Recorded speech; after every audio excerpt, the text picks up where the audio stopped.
അപ്പോൾ CPM അവരെ പൂർണ്ണമായി സംരക്ഷിക്കുകയാണോ? അവർക്കെതിരായി എന്തുകൊണ്ട് അച്ചടക്ക നടപടി സ്വീകരിക്കുന്നില്ല? ഏത് പാർട്ടിയാണെങ്കിലും ഇത്തരം കേസുകളിൽപ്പെട്ട ആളുകൾക്കെതിരായി നടപടി സ്വീകരിക്കും, ഇല്ലേ? ഇതിനേക്കാളും നിസ്സാരമായ കേസുകളിൽപ്പെട്ട ആളുകൾക്ക് വരെ ഏത് രാഷ്ട്രീയ പാർട്ടിയും നടപടികൾ സ്വീകരിക്കുമ്പോൾ ശബരിമല ധർമ്മശാസ്താവിൻ്റെ സ്വർണം കട്ടെടുക്കുകയും അവിടെ ദ്വാരപാലക ശില്പം കൊണ്ടുപോയി കോടിക്കണക്കിന് രൂപയ്ക്ക് ഒരു കോടീശ്വരന് വിൽക്കുകയും ചെയ്ത ഗുരുതരമായ കുറ്റകൃത്യം ചെയ്ത പ്രതികളെ എന്തുകൊണ്ടാണ് CPM സംരക്ഷിക്കുന്നത്? അത് ബാക്കിയുള്ള ഇപ്പോഴത്തെ മന്ത്രിയുടെയും മുൻ മന്ത്രിയുടെയും പേര് അവർ പുറത്തു പറയുമെന്നുള്ള ഭയം കൊണ്ടാണോ അവരെ സംരക്ഷിക്കുന്നത്? അവർക്കെതിരായി എന്തുകൊണ്ടാണ് നടപടി സ്വീകരിക്കാത്തത്? എന്ത് സമ്മർദ്ദമാണ് അതിൻ്റെ പുറകിലുള്ളത്? മുഖ്യമന്ത്രിയും പാർട്ടി സെക്രട്ടറിയും കേരളത്തിലെ ജനങ്ങളോട് പറയാനുള്ള ബാധ്യതയുണ്ട്. യഥാർത്ഥത്തിൽ ഈ കവർച്ച ചെയ്ത ആളുകൾക്ക് പൂർണ്ണമായ സംരക്ഷണമാണ് സർക്കാരും പാർട്ടിയും കൊടുക്കുന്നത്.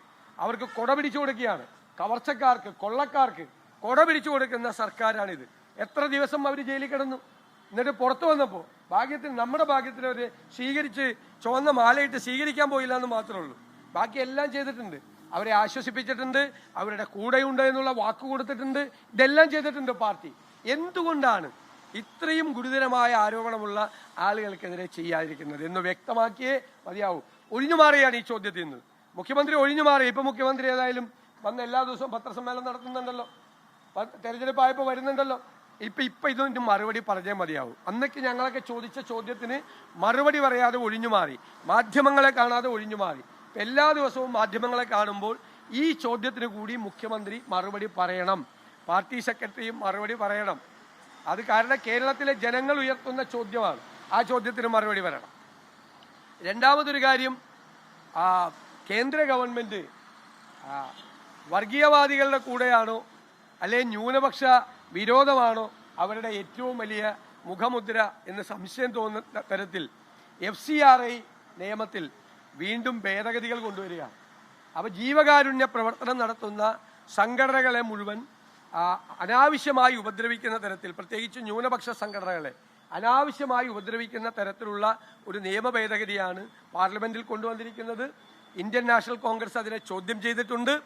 ഗൗരവതരമായ വകുപ്പുകൾ അതിൻ്റെ അകത്തുണ്ട്. അതായത് ലൈസൻസ് പുതുക്കാതിരിക്കുകയോ ലൈസൻസ് പുതുക്കാൻ വൈകുകയോ ലൈസൻസ് പുതുക്കി കൊടുക്കുകയോ ചെയ്തില്ലെങ്കിൽ അവരുടെ ഈ ആസ്തികൾ മുഴുവൻ, ഈ സംഘടനകളുടെ ആസ്തികൾ മുഴുവൻ കേന്ദ്ര സർക്കാരിന് പിടിച്ചെടുക്കാൻ വേണ്ടിയിട്ടുള്ള നിയമമാണ്. അപ്പോൾ നേരത്തെ ബുൾഡോസർ കൊണ്ട് വീടുകൾ തകർത്തതുപോലെ ഒരുപാട് വിഷയങ്ങൾ ഇതുപോലെയുള്ള കാര്യങ്ങളുണ്ട്. ന്യൂനപക്ഷങ്ങളുടെ അധികാരത്തിന് മേലുള്ള, അവരുടെ അവകാശങ്ങൾക്ക് മേലുള്ള നഗ്നമായ കടന്നുകയറ്റമാണ് FCRI ഭേദഗതി നിയമം. അടിയന്തരമായി മതപരിവർത്തന വിരുദ്ധ നിയമം ഉണ്ടാക്കി വാദികളെ പോലും അറസ്റ്റ് ചെയ്യുന്ന BJP സർക്കാരുകൾ ഈ നിയമം പാസാക്കിയാൽ ജീവകാരുണ്യ പ്രവർത്തനം നടത്തുന്ന സംഘടനകളെ ഉപദ്രവിക്കുകയും ന്യൂനപക്ഷങ്ങൾക്കെതിരായിട്ടുള്ള ആക്രമണം അഴിച്ചുവിടുകയും ചെയ്യുമെന്നുള്ളത് യാഥാർത്ഥ്യമാണ്. അതുകൊണ്ട് കേന്ദ്ര സർക്കാർ ഈ നിയമം, ഭേദഗതി നിയമം പാസാക്കുന്നതിൽ നിന്ന് പിന്മാറണം എന്നാണ് UDFന്റെ അഭിപ്രായം. UDF അത് ആവശ്യപ്പെടുന്നു.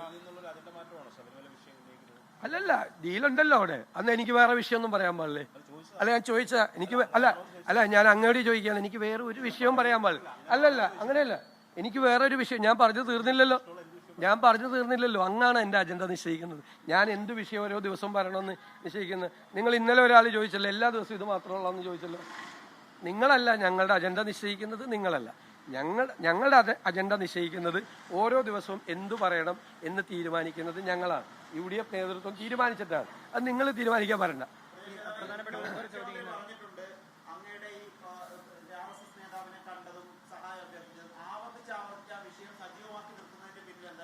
RSS നേതാവിനെ ADGPയെ പറഞ്ഞയച്ചത് കണ്ടത് മുഖ്യമന്ത്രിയാണ്. അടച്ചിട്ട മുറിയിൽ ശ്രീഎമ്മിന്റെ സാന്നിധ്യത്തിൽ RSS നേതാക്കളുമായി ചർച്ച നടത്തിയത്. 1-ാം നമ്പർ കാറ് മാറി വേറെ കാറിൽ വന്ന് മസ്കറ്റ് ഹോട്ടലിൽ വെച്ച്, നിങ്ങൾക്കറിയാലോ. ഞാൻ മുഖ്യമന്ത്രിയുടെ മുഖത്ത് നോക്കി നിയമസഭയിൽ ചോദിച്ചില്ലേ, മുഖ്യമന്ത്രി മറുപടി പറഞ്ഞോ? മുഖ്യമന്ത്രി തലകുനിച്ചിരുന്നു. നിങ്ങൾ ശ്രീഎം വ്യക്തമാക്കിയല്ലോ. ശ്രീഎമ്മിന്റെ മധ്യസ്ഥതയിൽ മുഖ്യമന്ത്രി RSS നേതാക്കളുമായി ചർച്ച നടത്തിയെന്ന് ശ്രീഎം വെളിപ്പെടുത്തിയല്ലോ. സ്വന്തം കാര്യത്തിന് മറുപടി പറഞ്ഞാൽ മതി. എന്നിട്ട് ഇങ്ങോട്ട് പറഞ്ഞാൽ മതി. ഞങ്ങൾക്ക് ഒരു RSSുമായിട്ട് ഒരു ബന്ധമില്ല. RV ബാബു ഒരു കോൺഗ്രസ് വിരുദ്ധനും ഒരു തട്ടിപ്പ് നടത്തിയിട്ട് ഇവിടെ വന്ന് പറവൂരിൽ താമസിക്കുന്ന ആൾ. അയാൾക്കെതിരായിട്ട് കോൺഗ്രസ് നേരത്തെ പറഞ്ഞിട്ടുണ്ട്. അതുകൊണ്ടുള്ള വിരോധമാണ്, കോൺഗ്രസ് വിരോധമാണ്. അപ്പൊ തന്നെ മനസ്സിലായല്ലോ, അയാൾ പറഞ്ഞപ്പോ തന്നെ മനസ്സിലായല്ലോ. പറവൂർ നിയോജകമണ്ഡലത്തിലെ BJPക്കാര് എന്നെ പിന്തുണയ്ക്കുകയാണെങ്കിൽ അയാൾ എന്നെ പിന്തുണയ്ക്കില്ലേ? അതല്ലല്ലേ ചെയ്ത്, എന്നെ ശക്തിയായി എതിർക്കല്ലേ ചെയ്ത്. അതാ ചോദിച്ചത്, അയാൾ എന്നെ ശക്തിയായി എതിർക്കല്ലേ? അതല്ല, ഇവിടെ BDJSന്റെ സ്ഥാനാർത്ഥി മാറി BJP സ്ഥാനാർത്ഥിയായി. ഇവിടെ ഒരു ഡീലും നടക്കൂല, ഒരു സ്ഥലത്തും ഒരു ഡീലും നടക്കൂല, ഒരു സ്ഥലത്തും ഒരു ഡീലും നടക്കൂല.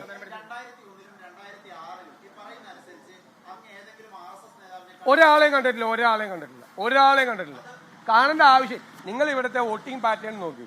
BJPയുടെ വോട്ട് ഇവിടെ കൂടി വരികയാണ്. ഇവിടെ കുറഞ്ഞിട്ടില്ല. ഇനി കേട്ടോ, BDJSന്റെ സ്ഥാനാർത്ഥി മത്സരിച്ച് എല്ലാവരും എന്നെ തോൽപ്പിക്കാൻ ഇറങ്ങിയത് 2016 അന്നാണ് അവർ NDAക്ക് ഇവിടെ 28,000 വോട്ട് കിട്ടി. കാരണം BDJS പുതിയതായി ഉണ്ടാക്കിയപ്പോൾ അന്ന് ഞാൻ 20,000 വോട്ട് ജയിച്ച ആളാണ്. ഞാൻ 20,000 വോട്ടിന് അന്ന് ജയിച്ചത്, മനസ്സിലായോ? 20,000 എൻ്റെ 11,000. ഞാൻ പന്ന്യൻ രവീന്ദ്രനെ തോൽപ്പിച്ചത് 11,000 വോട്ടിനാണ്. 20,000 വോട്ടിന്റെ ഭൂരിപക്ഷമായി വർദ്ധിച്ചു. ഞാൻ ചോദിക്കട്ടെ, എന്നെ അവർ സപ്പോർട്ട് ചെയ്യുകയാണെങ്കിൽ RV ബാബു മുഖ്യമന്ത്രിയും കൂടി ഒരു വശത്താണ് ഇപ്പൊ നിൽക്കുന്നത്. എന്നെ അവർ സപ്പോർട്ട് ചെയ്യുകയാണെങ്കിൽ എന്നെ സപ്പോർട്ട് ചെയ്യണ്ടേ? എന്നെ സപ്പോർട്ടല്ലല്ലോ ചെയ്ത്, എനിക്കെതിരായിട്ടല്ലേ പറഞ്ഞത്. തോക്കണമെന്നല്ലേ പറഞ്ഞ. സതീശൻ തോക്കണമെന്ന് പിന്നെ ആരൊക്കെ പറഞ്ഞു? BJP നേതാവായ TP സെൻകുമാർ എന്താ പറഞ്ഞത്? 3ാം സ്ഥാനത്ത് വരുന്ന BJPയുടെ വോട്ട് മറിച്ച് 2ാം സ്ഥാനത്ത് വരുന്ന LDF സ്ഥാനാർത്ഥിക്ക് വോട്ട് ചെയ്യണമെന്ന് പറഞ്ഞില്ലേ? പരസ്യമായി പറഞ്ഞില്ലേ? അതൊക്കെ നിങ്ങൾ ശ്രദ്ധിച്ചിട്ടുണ്ടല്ലോ. ഇന്ന് EP ജയരാജൻ പറഞ്ഞൊരു കാര്യമാണ്, SDPയുടെ വോട്ട് സ്വീകരിക്കുമോ LDF എന്ന് ചോദിച്ചപ്പോൾ കൃത്യമായിട്ട് പറഞ്ഞു, സ്വീകരിക്കും. ആരുടെ വോട്ടും LDF സ്വീകരിക്കും, ജയിക്കുകയാണ് അവസാന ലക്ഷ്യമെന്ന്. അല്ല, അവര് പറഞ്ഞല്ലോ, വെൽഫെയർ പാർട്ടി UDFന് പിന്തുണ കൊടുത്തപ്പോഴല്ലേ LDFന് പ്രശ്നമുള്ളൂ, LDFനും പിണറായി വിജയനും പ്രശ്നമുള്ളൂ. മനസ്സിലായില്ലേ? RSSുമായി ഞങ്ങൾക്ക് ചില കാലത്ത് ബന്ധം ഉണ്ടായിട്ടുണ്ട് എന്ന് മുഖ്യമന്ത്രി പറഞ്ഞതിന്റെ വീഡിയോ ക്ലിപ്പ് ഞാൻ നിങ്ങളെ കാണിച്ചു തരാം. വീഡിയോ ക്ലിപ്പ് മുഖ്യമന്ത്രി പറഞ്ഞിട്ടുണ്ട്, പിന്നെ പാർട്ടി സെക്രട്ടറി പറഞ്ഞിട്ടുണ്ട്.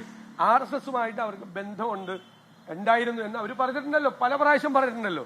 എന്നിട്ട് ഇപ്പൊ പറയും ഒരു ബന്ധമില്ലെന്ന് പറയാണ്. ആരാ നുണ പറയുന്നത്? ആരാണ് എല്ലില്ലാത്ത നാവ് കൊണ്ട് നുണ പറയുന്നത്? ആരാണ്? ജമാഅത്ത് ഇസ്ലാമിയുമായിട്ട് ഒരു കാലത്തും ബന്ധമില്ലായിരുന്നു എന്ന് മുഖ്യമന്ത്രി പറഞ്ഞു. അപ്പൊ ഞാൻ വീഡിയോ ക്ലിപ്പ് ഹാജരാക്കി. ജമാഅത്ത് ഇസ്ലാമിയെ സ്വാഗതം ചെയ്തുകൊണ്ട് അന്ന് പാർട്ടി സെക്രട്ടറി ആയ പിണറായി വിജയൻ സംസാരിച്ചത്. അപ്പൊ ആരാ നുണ പറഞ്ഞത്? അത് പിറ്റേ ദിവസം സമ്മതിച്ചു ബന്ധം ഉണ്ടായിരുന്നു അല്ലേ? പിറ്റേ ദിവസം സമ്മതിച്ചു, കോഴിക്കോട് വെച്ച് സമ്മതിച്ചു ബന്ധം ഉണ്ടായിരുന്നു. അപ്പൊ ആരാ നുണ പറഞ്ഞത്? PDP പിന്തുണച്ചു. ആരെ? LDFന്. ഒരു കുഴപ്പമില്ല. PDP മതേതര പാർട്ടിയാണോ? PDP മതേതര പാർട്ടിയാണോ? SDPI മതേതര പാർട്ടിയാണോ? അന്ന് CPM ആണ് മതേതര പാർട്ടി ആരാണെന്നും വർഗീയ പാർട്ടി ആരാണെന്നും തീരുമാനിക്കും. രണ്ടുപേരും രണ്ട് രീതിയിൽ സംസാരിക്കുന്ന രണ്ട് നേതാക്കള്. ഞങ്ങൾക്ക് എന്ത് ചെയ്യാൻ പറ്റും? ഞങ്ങൾക്ക് വെൽഫെയർ പാർട്ടിയാണ് പിന്തുണ പ്രഖ്യാപിച്ചത്. ഞാൻ എന്റെ തിരിച്ചുള്ള ചോദ്യം, PDP പിന്തുണ കൊടുത്തിട്ടില്ലേ? PDP കൊടുത്തിട്ടില്ലേ LDFന്? ആണല്ല. അപ്പൊ PDP മതേതര പാർട്ടിയാണെന്ന് പിണറായി വിജയൻ ഒന്ന് പ്രഖ്യാപിക്കട്ടെ. PDP മതേതര പാർട്ടിയാണോ? ആണോ? അല്ല, പിണറായി വിജയൻ ഒന്ന് പറയട്ടെ. ഞങ്ങൾക്ക് എന്താന്നേ, CPMന് LDFന് ഏതെങ്കിലും കക്ഷി പിന്തുണ പ്രഖ്യാപിച്ചാൽ ഞങ്ങൾക്ക് എന്താ കുഴപ്പം? അവർ പിന്തുണ പ്രഖ്യാപിക്കട്ടെ.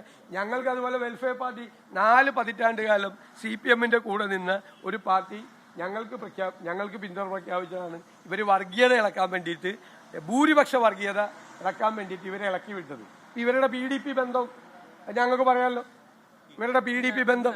ഒരു കാര്യം കൂടി, ഇന്ന് ഏഷ്യാനെറ്റ് ന്യൂസിനോട് സംസാരിച്ചത് ശ്രീ വെള്ളാപ്പള്ളി നടേശൻ അങ്ങേ വളരെ മോശമായിട്ടൊരു ബഫൂൺ എന്ന രീതിയിലൊക്കെ പറയുന്നുണ്ടായിരുന്നു. ഒപ്പം തന്നെ ലോകാവസാനമായിരിക്കും 100 സീറ്റ് UDFന് കിട്ടിയാൽ എന്നൊക്കെയാണ് അങ്ങേ പറഞ്ഞത്. അതിപ്പോ അദ്ദേഹത്തിന് അറിയാം കോൺഗ്രസ് ജയിക്കുമെന്ന് അല്ലേ? കോൺഗ്രസ് നേതാവിന് ഒരാളുടെ പേര് അദ്ദേഹം മുഖ്യമന്ത്രിയായിട്ട് പറഞ്ഞല്ലോ. അപ്പൊ അദ്ദേഹത്തിന് അറിയാലോ കോൺഗ്രസ് ജയിക്കും, UDF ജയിക്കും എന്നറിയാലോ അദ്ദേഹത്തിന്. അത്രയും മതി. എനിക്ക് സന്തോഷമായി. എന്നെ പറഞ്ഞോട്ടെ, എന്നെ എന്ത് വേണേലും പറഞ്ഞു. അതല്ല, അതിനേക്കാളും മോശം വാക്ക് പറഞ്ഞിട്ടുണ്ടല്ലോ. ഞാൻ പ്രതിപക്ഷ നേതാവായ പിന്നെ തവളെ പോലെ ചീർത്തെന്ന് പറഞ്ഞു ഇല്ലേ? പിന്നെ ഞാൻ പന്നനാണ്, വൃത്തികെട്ടവനാണ് എന്നൊക്കെ പറഞ്ഞു. 90 വയസ്സായില്ലേ? ഞാൻ എങ്ങനെ തിരിച്ചു വരണേ? അദ്ദേഹത്തിന് 90 വയസ്സായി. അല്ല, അദ്ദേഹത്തിന് 90 വയസ്സായി. ഞാൻ വല്ലതും പറഞ്ഞാൽ അതിലെ ബാക്കി ഉണ്ടാവുള്ളൂ. എന്നെ പറഞ്ഞതൊക്കെ പോവില്ലേ? ഞാൻ ഒന്നും പറയില്ല. 90 വയസ്സായിന്ന്.